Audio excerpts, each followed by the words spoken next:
एक दिन अचानक ही साहिल के मन में उसके मामा के घर जाने की तलब जाग उठी। साहिल के मामा जी का घर उसके यहाँ से तकरीबन 80 किलोमीटर की दूरी पर था। यहाँ से उसके मामा जी के घर जाने के लिए काफी सारी बसें चलती थी, इसलिए साहिल के लिए जाना कोई मुश्किल काम नहीं था। बस परेशानी ये थी कि उसकी मम्मी उसे जाने की परमिशन देगी या नहीं।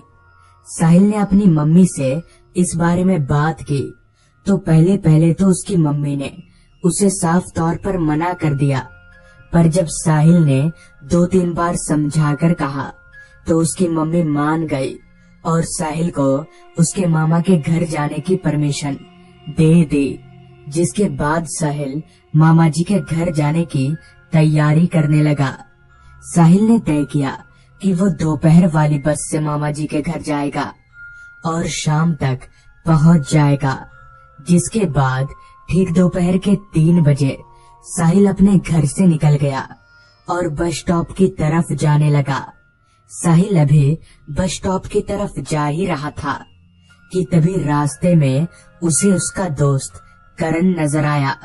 तभी करण ने साहिल से बोला, कहाँ जा रहा है?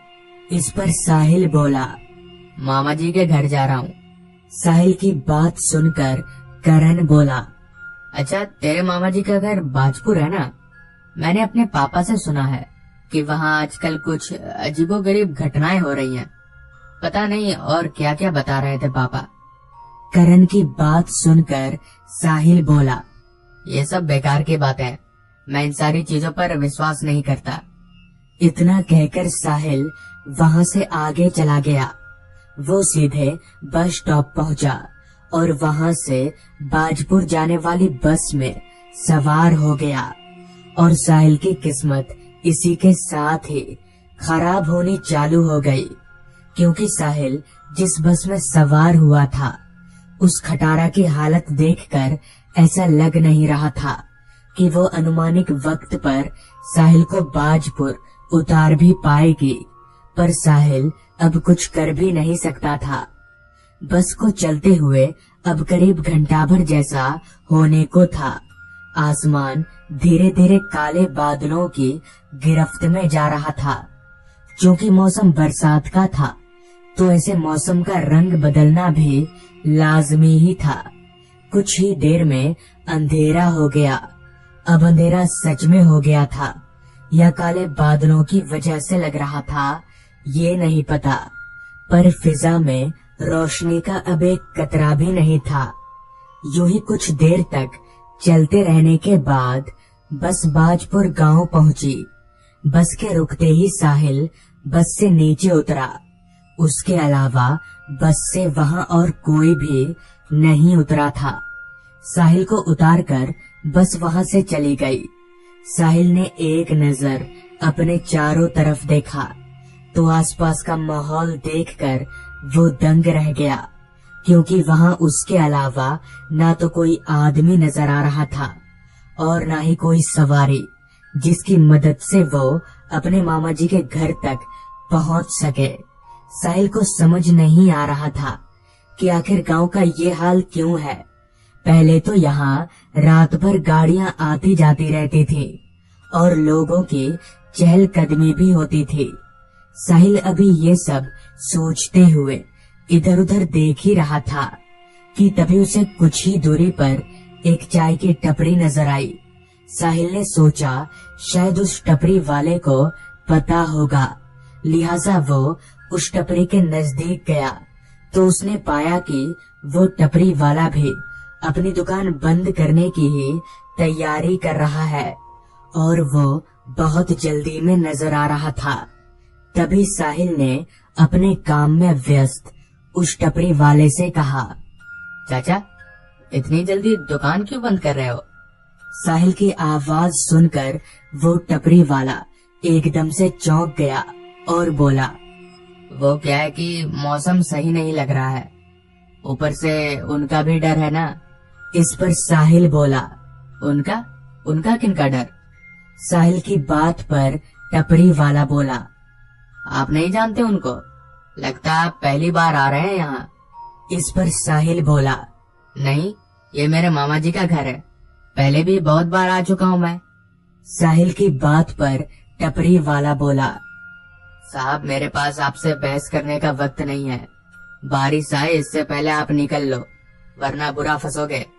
साहिल समझ गया कि जरूर ये आदमी दिमाग से हल्का है, वरना ये बेतुकी बातें नहीं करता। इसलिए साहिल ने और कुछ भी बोलना ठीक नहीं समझा। साहिल वहाँ खड़े खड़े घर पहुँचने का कोई उपाय ढूंढ ही रहा था कि तभी उस टपरी वाले ने बोला, कहो तो मैं तुम्हें अपने घर ले जा सकता हूँ, चलोगे? तो इस पर साहिल ने उस टपरी वाले को साफ तौर पर मना कर दिया, जिसके बाद वो टपरी वाला अपनी दुकान बंद करके वहाँ से चला गया। साहिल अब उस पूरे इलाके में अकेला इंसान बचा था। दूर दूर तक उसे उसके अलावा कोई नजर नहीं आ रहा था, जो कि साहिल को भी कहीं न कहीं थोड़ा अजीब तो लग रहा था। खैर उसने पैदल चलना शुरू कर दिया, क्योंकि इसके अलावा उसके पास और कोई चारा भी नहीं था। रास्ता पूरी तरह से सुनसान और अंधेरे में डूबा हुआ था। ऊपर से आजू बाजू जंगल होने के कारण माहौल और भी ज्यादा डरावना लग रहा था। झिंगुरों की आवाजें साहिल के कान में लगातार गूंजे जा रही थी। साहिल अभी आगे बढ़ ही रहा था कि तभी एक काली सी बिल्ली ने उसका रास्ता काट दिया। साहिल अपनी जगह पर रुक गया।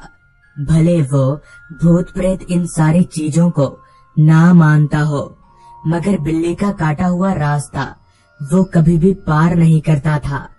साहिल अपनी जगह पर रुका रहा, पर वो ये भी जानता था कि इस रास्ते पर कोई आने वाला नहीं है। अगर वो मान्यता मानने गया तो उसे सुबह तक वहीं रुकना पड़ जाएगा।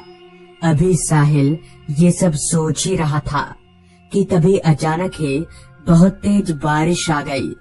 ना चाहते हुए भी साहिल को वहां से आगे बढ़ना ही पड़ा। क्योंकि उस रास्ते पर कोई दुकान वगैरह नहीं था, तो साहिल पास ही में एक घने बरगद के पेड़ के नीचे जाकर खड़ा हो गया। वो बरगद का पेड़ बहुत घना था, जिस वजह से साहिल बड़े आराम से वहां खुद को बारिश से बचा पा रहा था। अभी वो पेड़ के नीचे खड़ा ही था कि तभी सामने से उसे कोई आदमी छाता लेकर आता हुआ दिखा।